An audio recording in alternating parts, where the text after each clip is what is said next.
Good evening. Welcome to Straight Talk. This is Eugene Chan, and our guest tonight is Mr. Sital.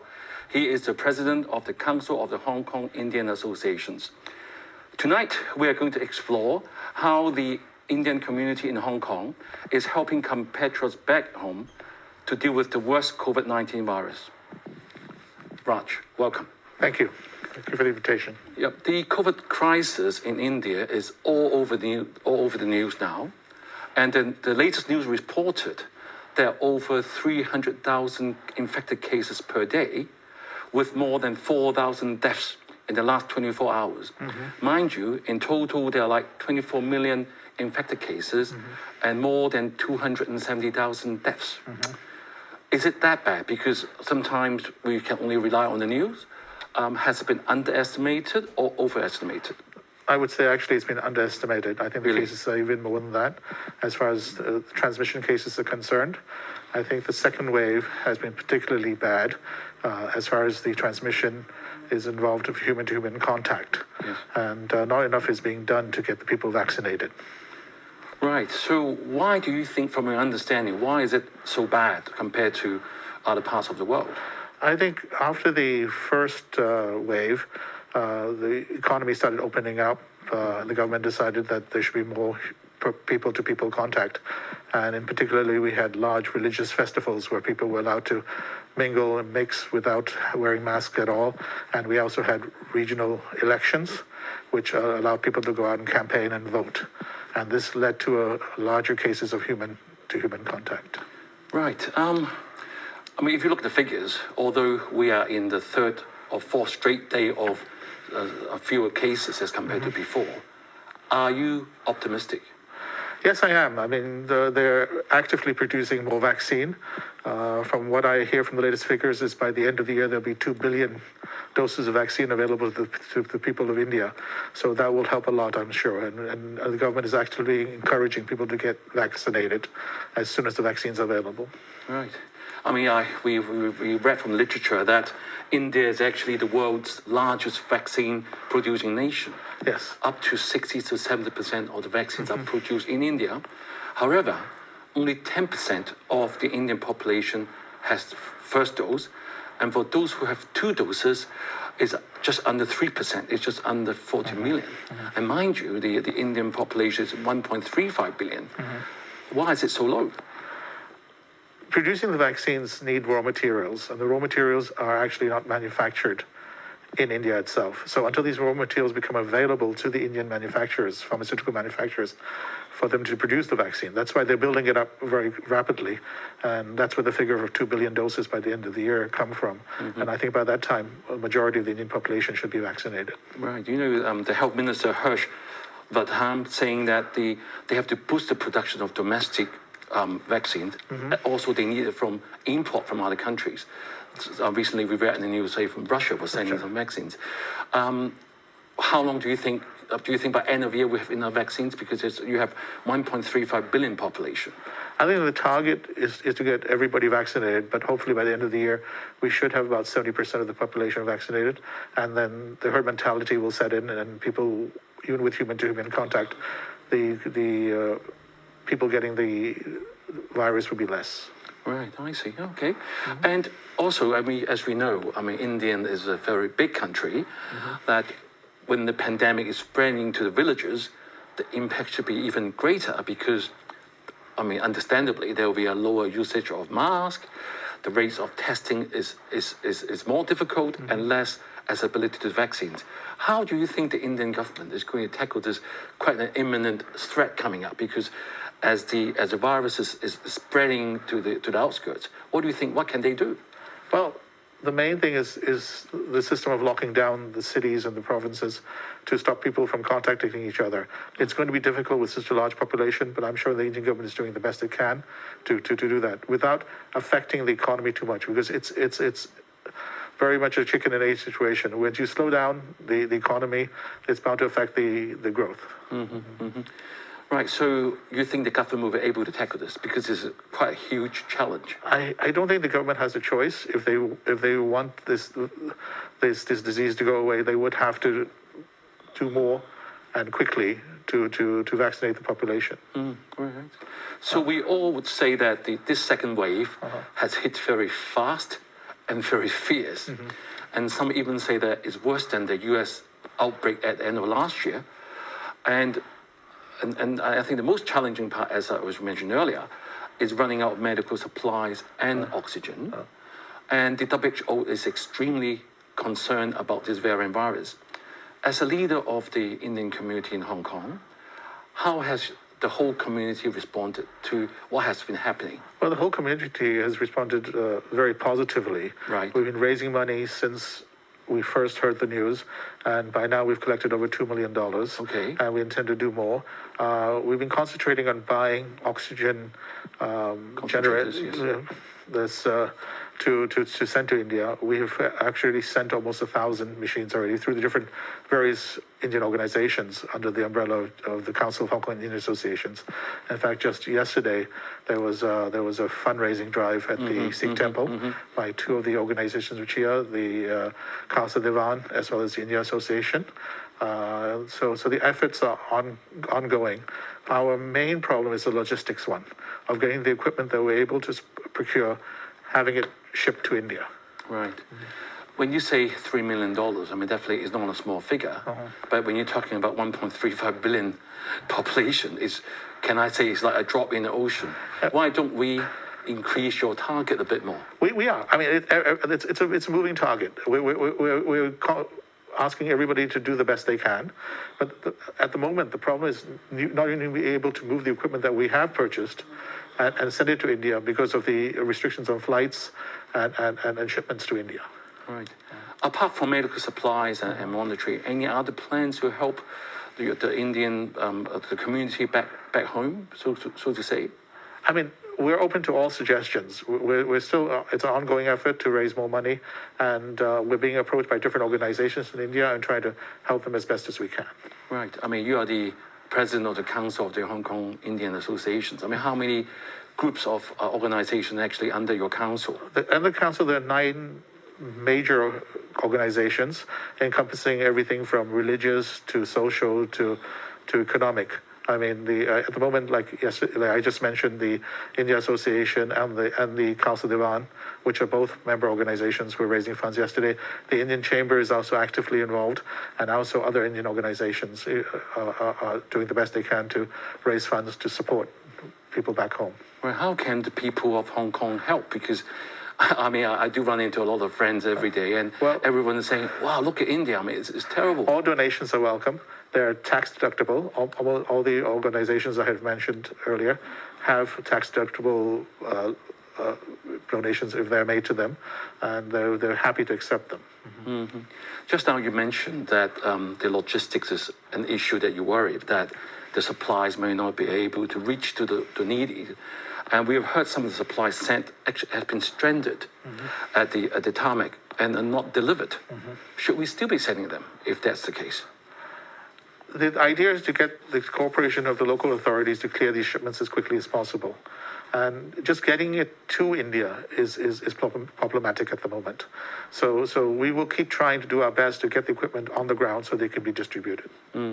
Have you been contacting the airline to help? Or? We have. We've talked to logistic companies. We've talked to airlines, and we're all working towards a solution, including as we're working with the Indian consulate here as well to see what can be done. Right. I understand that in Hong Kong there are just under 40,000 Indians of Indian descent living in Hong Kong. I think we're over 50,000. Over 50,000 now, yeah. right. So the Indian settlement has been in Hong Kong for over 150 years. And I'm very happy to read that you have contributed significantly to Hong Kong. Even the Star Ferry, the University of Hong Kong, even the Refugee Hospital has been made possible by, a big donation or big support from the Indian community. Can you share with us what your fellow businessmen have done? Well, the community has been here since when the British flag was raised as a British colony 180 years ago. And since then, there has been continuous growth of the community. In fact, since the handover, the population has doubled. There was around 25,000 in 1997, so our community has actually doubled in size. Really? Most of them are involved in trade and finance.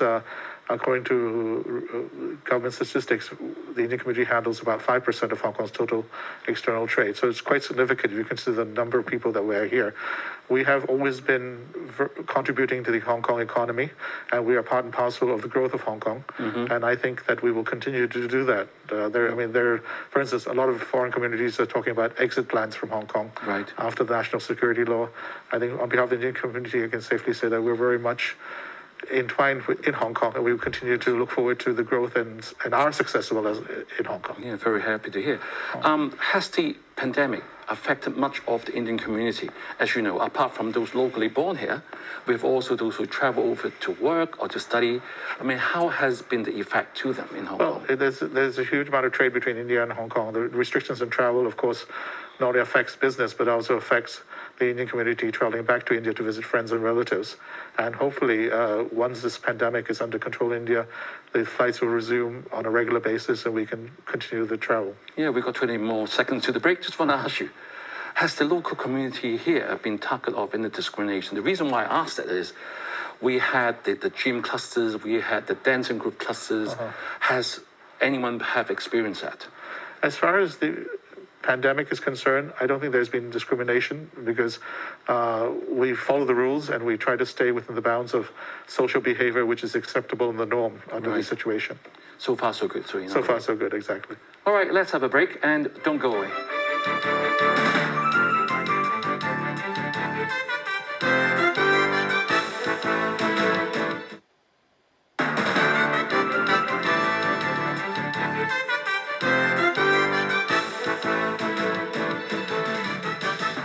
Welcome back to Straight Talk. And our guest tonight is Mr. Sital. He is the president of the Council of the Hong Kong Indian Association. And we have been talking about the COVID crisis in India and how the Indian community in Hong Kong is responding to it. So Raj, in the earlier part, we talked about what we can do as Hong Kong citizens to support India. But, you know, Hong Kong people has always been very generous to look at all the earthquakes in China, all the world crisis. We're always there to help. However, from what I watch in the news, seeing that some of the material has been stranded at the tarmac, or we're always worried that all our good intentions will never reach the people. How can we have some assurances so that I can go out and lobby for more support for this good cause? Well, we have the assurances from the Indian government that whatever supplies are coming in will be used in a proper manner. And there has been some privileging among the medical and other supplies that have landed at the airports, but I think that's under control. And I cannot guarantee 100% of what is being donated will reach the ultimate end user, but I would say, but I would say definitely a huge majority of that is reaching the targeted. Right. I mean, earlier news, yes, we were told that there are 2,000 Indian Hong Kong residents being stranded in India. Are there any plans to help them coming back from your council? And are you worried this may initiate a new wave of infections in Hong Kong? To be frank, the numbers have shrunk considerably. Recently, over the last few months, as people who wanted to come back have made their ways through other means, through indirect flights, through other countries. And because of that, the numbers that are involved are much fewer, maybe just in the few hundreds. And with the current lockdown of flights coming in from India, I think it's going to be difficult until the second wave, the pandemic slows down and there's more positive news out of India. Right. Earlier, we talked about the Indian community being settled here for over 150 years, and a lot of significant contributions has been done by the business people at the time. Can you share with us, I mean, what is your experience being, you're locally born and bred and raised in Hong Kong, and you speak perfectly fluent Cantonese as well. How do you say to the government, how is the Indian community developing? I mean, I'm really admiring the fact that being a Hong Kong, part of Hong Kong, and you're still keeping a lot of your cultures, which I really admire. Well, the cultural part of it is we're very much involved in what's happening in India, and we're taught at a very young age that to respect and the culture of our home country and is particularly the religious aspects of it. As far as our upbringing in Hong Kong is concerned, we're part and parcel of the development of Hong Kong, but there are many times we feel that we're not treated as equals. Really? For instance, myself being a case, my family has been here 3 generations. I was born and raised here. In fact, some of my friends tell me my Cantonese is even better than my English. I can testify to that, yes. Thank you. But having said that, if I were to apply for an SAR passport, Right. I still have to be naturalized as a Chinese citizen first.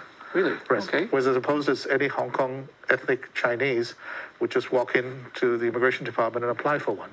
I mean, it's still, the platform should be equal for everybody. Especially when you're born in Hong Kong. Like I said, we've been here, literally, families are here 3 generations, born and raised. My children are born and raised here as well. And we're as much a Hong Kong belonger as anybody else. Has it been brought up to the attention to our administration? It has many times. Right, okay. And hopefully we'll get that done soon. Hopefully. Let's go back to, we talked about the pandemic and then the actual diseases, and let's talk about some business aspects. I mean, you are a businessman yourself, and knowing that India is the world's 5th largest economy. I mean, how devastating has the effect of this pandemic been on the Indian economy? It has, during the first wave and up until the end of March, the GDP decline in India was just over 8%, about 8.2%. And we were hoping for a reverse of that trend in this current financial year of an increase of 7 to 8%. But now, according to, I think, the latest IMF forecast with this second wave, it will be down to 3 or 4%. And hopefully that will continue and that there will be no further decline, and this situation will be under control soon. I mean, how is this going to affect India's economic relationships with the rest of the world? I mean, the reason being that we know that India provides a lot of back support for the healthcare and financial sectors for the United States, the Western Europe, or Australia. And as we said earlier, India provides 70% of the world's vaccines. I mean, how is this going to affect the global economy?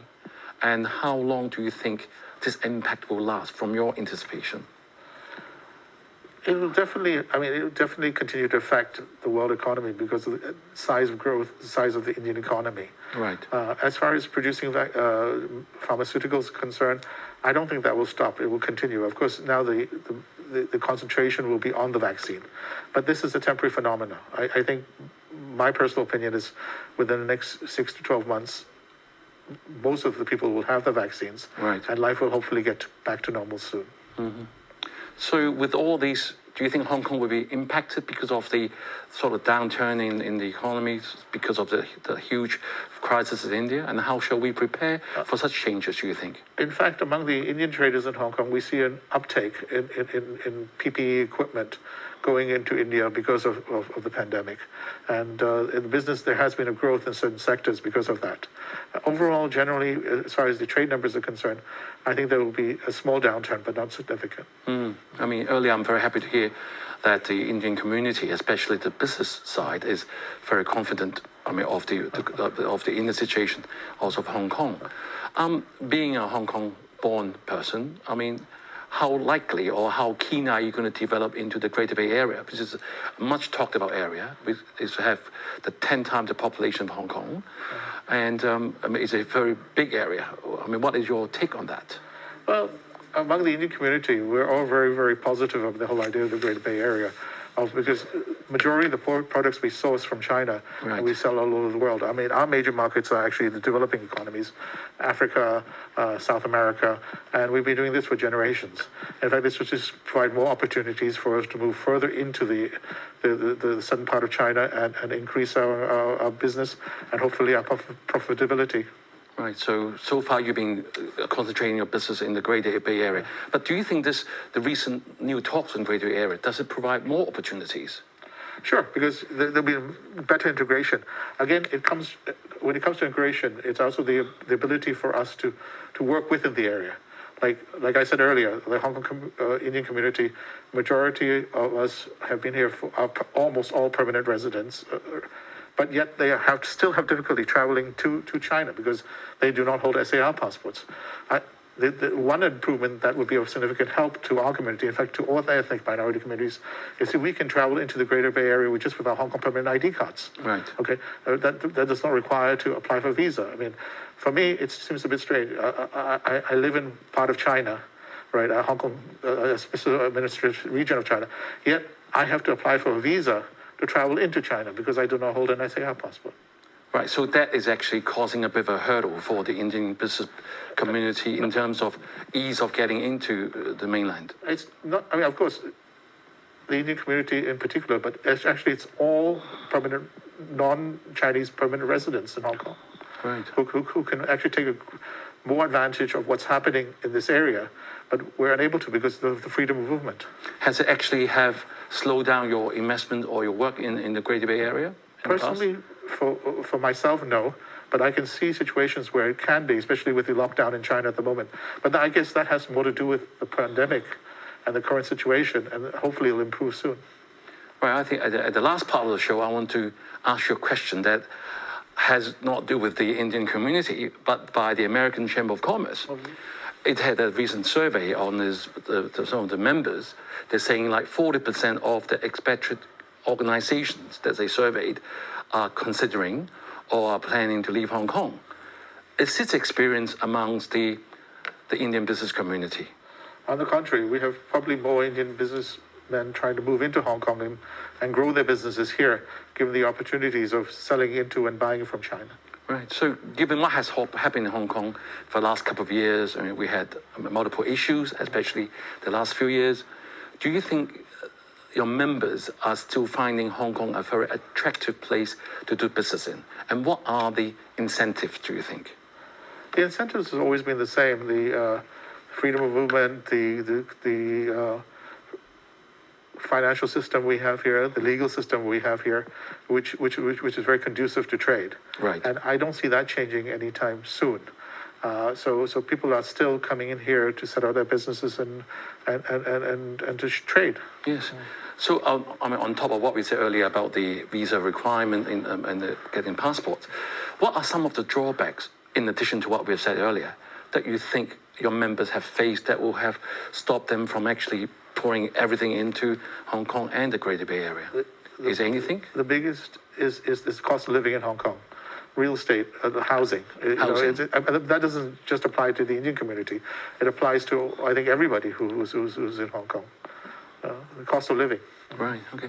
So thank you, Raj, for coming to show and sharing with us the latest update. And so I think tonight we have seen how the crisis in India is affecting the rest of the world. And we must remember, together we fight the virus. And it is so true that no one is safe until everyone is safe. Have a good week and see you soon.